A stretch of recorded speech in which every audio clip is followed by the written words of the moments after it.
We will definitely keep track of that, but forecasters are tracking several other storm systems as of now. So, what can you tell us about those? Well, the hurricane season was quiet in the Atlantic for most of August, even though seasonal forecasts projected this to be an above average hurricane season. I think people were starting to question that. But if you look at the tropics now, I don't know, maybe we will end up being above normal because right now we are tracking Hurricane Fiona, a new tropical depression that is likely to become a hurricane and impact Florida and hurricane or tropical storm Gaston, which is far out in the Atlantic and likely won't impact land, and two other tropical disturbances that may develop. But the one, Brittany, that I'm keeping my eye closest on is the tropical depression 9, because it may end up in the next few days becoming tropical storm Hermine and eventually Hurricane Hermine.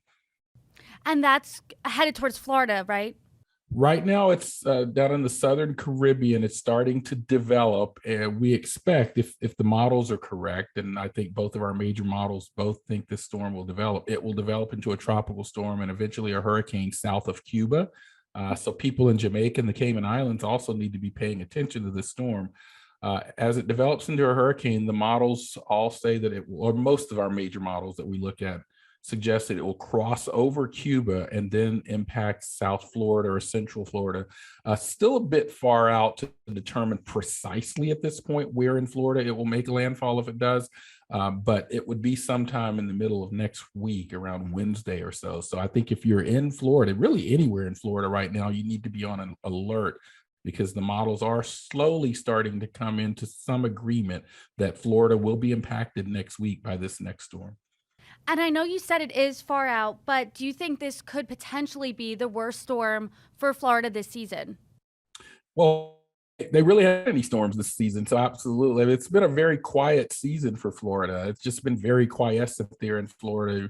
In fact, the major city in the United States that has dealt with a tropical storm this year, which is one that people might be surprised at, San Diego.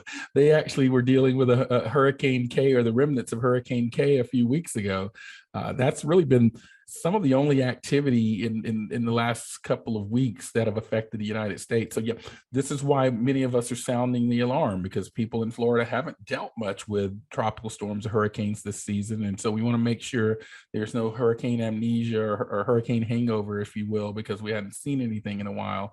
Now, whether the storm, gets to be a category 1, category 2, or category 5, that remains to be seen. I do know this: the water temperatures in the Gulf of Mexico are extremely warm, as they are in the Caribbean Sea as well. That, Brittany, is the fuel supply for hurricanes: warm, deep ocean water. So, what concerns me a bit as a meteorologist is that if this storm develops, it has plenty of high octane fuel, that warm water, to tap into.